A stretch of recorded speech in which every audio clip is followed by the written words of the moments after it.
No vídeo de hoje, eu estou visitando um dos lugares mais emblemáticos de Jerusalém, o local da morte e ressurreição de Jesus. Obviamente, daqui a pouco eu vou visitar a Via Dolorosa também.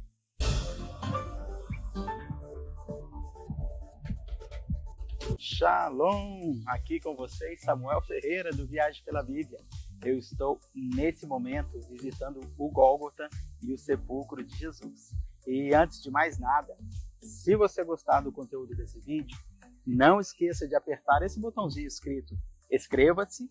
E como eu sei que você vai gostar, então já se inscreve de uma vez e seja comigo o embaixador de Israel.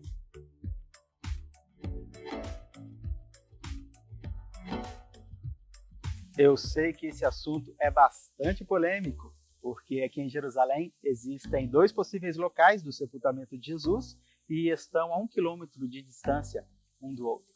Um deles é defendido pelos cristãos evangélicos, que é o Jardim da Tumba, e o outro pelos cristãos católicos, onde está a Basílica do Santo Sepulcro.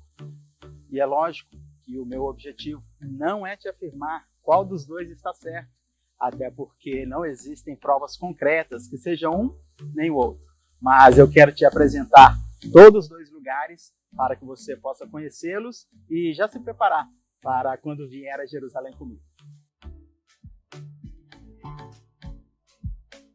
E agora nós vamos começar pelo Jardim do Túmulo, que é o local defendido pelos cristãos evangélicos. Mas antes de conhecer todo o lugar, é muito importante nós lermos o texto bíblico para termos base nos evangelhos e decifrar o ambiente que nós estamos. Todos os 4 evangelistas registraram o local da crucificação e ressurreição de Cristo, mas nós vamos ler o evangelho de João, porque ele mesmo declara que esteve presente no local e, por isso, descreveu com mais clareza, e ele também foi uma testemunha ocular. Então vamos lá. O evangelho de João, no capítulo 18, do verso 38 a 41, diz assim: Depois disso, José de Arimateia, sendo discípulo de Jesus, mas em segredo, por medo dos judeus, pediu a Pilatos que lhe permitisse tirar o corpo de Jesus. E Pilatos o deixou. Portanto, ele foi e tomou o corpo de Jesus. E foi também Nicodemos, aquele que antes viera ter com Jesus de noite, trazendo uma mistura de mirra e aloés, pesando cerca de 100 libras. Eles, tomando então o corpo de Jesus, o envolveram em panos de linho com as especiarias, de acordo com o costume judaico de sepultamento. Verso 41. Ora, no lugar onde ele fora crucificado, havia um jardim, e nesse jardim um sepulcro novo, em que nenhum homem havia sido colocado. Eles colocaram Jesus ali por ser dia da preparação dos judeus, e visto que o sepulcro ficava perto. É importante lembrar que, naquela época, uma pessoa condenada à morte de cruz pelos romanos não tinha direito a uma sepultura e eram jogados em valas para serem devorados pelos animais. Somente algumas pessoas conseguiam permissão especial para enterrar os seus entes queridos. Por isso, o texto diz que José de Arimateia, que era um judeu influente em Jerusalém, insistiu para que Pilatos o deixasse sepultar em um túmulo de sua propriedade.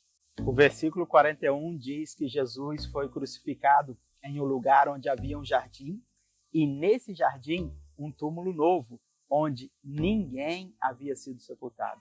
E o que nós temos aqui é justamente o que o Evangelho de João descreve, mas somente a descrição não é suficiente para nós afirmarmos que teria sido nesse lugar. Por isso, nós vamos conhecer um pouquinho mais desse local.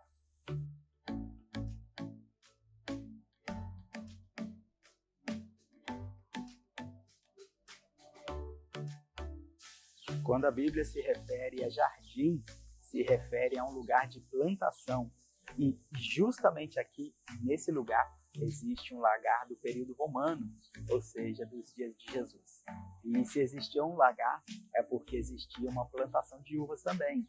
Esse é um ponto muito importante neste lugar. Além do mais, aqui também foi encontrada uma cisterna do mesmo período, confirmando que aqui era tirada água para regar esse jardim. Como vocês podem ver, essa canaleta servia para que a pedra do sepulcro pudesse ser rolada e fechar a tumba. Você deve se lembrar que na manhã de domingo, quando as mulheres estavam vindo para o túmulo de Jesus, a preocupação delas era justamente quem iria rolar a pedra pesada. Mas quando chegaram aqui, a pedra já tinha sido removida. A pedra original não existe mais, porém colocaram essa pedra para que os peregrinos possam ter ideia de como eram as portas daquela época. Observe que interessante. Quando as mulheres chegaram no túmulo, na manhã da ressurreição, elas olharam à direita da porta e viram 2 anjos assentados no local onde Jesus havia sido colocado. E ao chegar aqui, é justamente à direita que vemos o local onde estaria o corpo de Cristo.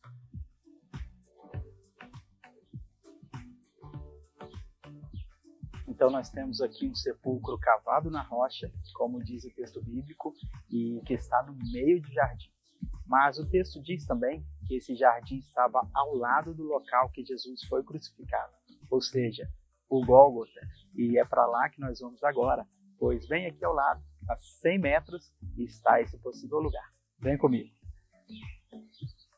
Quando a Bíblia usa as palavras Gólgota ou Calvário, ambas significam caveira. Gólgota é a palavra em hebraico e Calvário é em latim. E foi sobre o Monte Caveira que Jesus foi crucificado.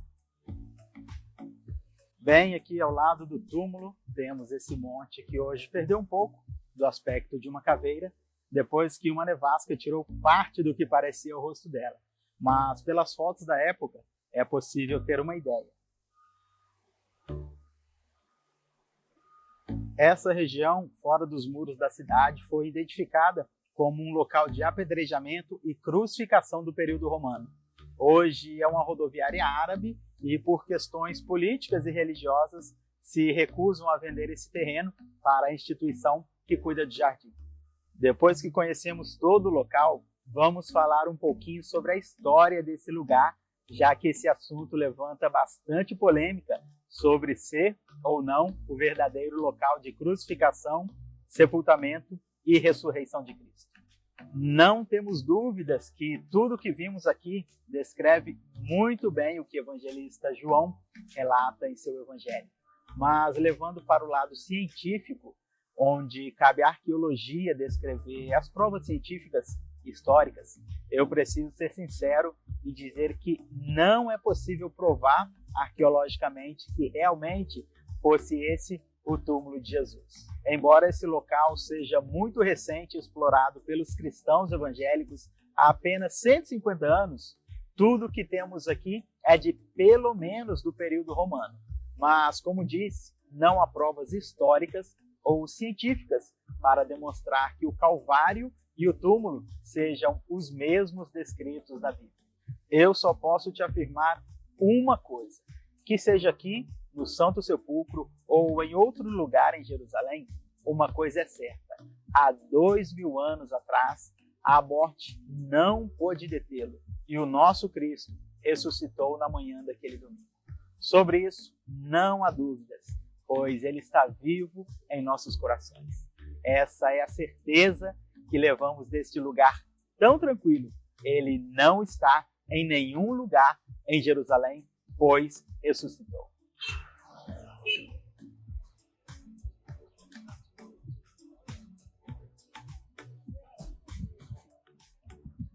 A Via Dolorosa cruza todo o bairro muçulmano e leva ao bairro cristão, onde está a Basílica do Santo Sepulcro, o segundo possível local da crucificação e sepultamento de Cristo. E é para lá que nós vamos agora. Vem comigo. A Via Dolorosa, ou a Via Crucis, seria apenas uma das várias ruas de Jerusalém se Jesus não tivesse passado por aqui no momento do seu sofrimento. Por essa rua, ele passou quando estava indo em direção ao Calvário, carregando aquela cruz por mim e por você. Embora atualmente a Via Dolorosa esteja no bairro muçulmano da cidade velha de Jerusalém, ela se tornou um local de peregrinação para milhares de peregrinos cristãos de todo o mundo. Como vocês podem ver, todos os dias milhares de cristãos caminham por esse mesmo lugar que Jesus caminhou.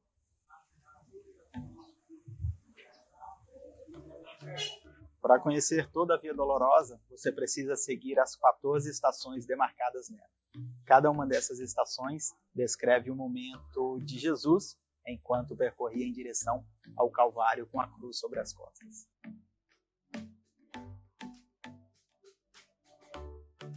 A primeira estação da Via Dolorosa começa na antiga Fortaleza Antônia, onde atualmente está a Igreja da Condenação, e este local foi onde Pôncio Pilatos julgou a Jesus e libertou a Barrabás. Aqui Pôncio Pilatos lavou as suas mãos e aqui Jesus foi flagelado, cuspido, maltratado. Aqui ele recebeu uma coroa de espinhos e desse local que eu estou nesse momento, Jesus tomou a cruz sobre si e começou sua trajetória rumo ao Gólgota para viver o momento mais importante da história da humanidade. E assim como o profeta Isaías descreveu no capítulo 53, como ovelha muda, ele foi levado para o matadouro e não abriu a sua boca. Foi bem aqui, neste local, que se cumpriu a profecia de Isaías.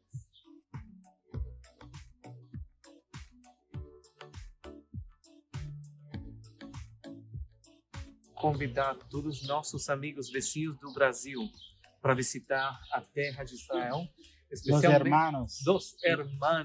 os irmãos brasileiros que estão lá para visitar, especialmente o Jardim do Túmulo, porque está aqui um lugar muito especial para nós como cristãos de diferentes partes do mundo, por o significado espiritual do lugar e a mensagem do lugar, a morte, o sepultamento e também a ressurreição de nosso Senhor Jesus Cristo.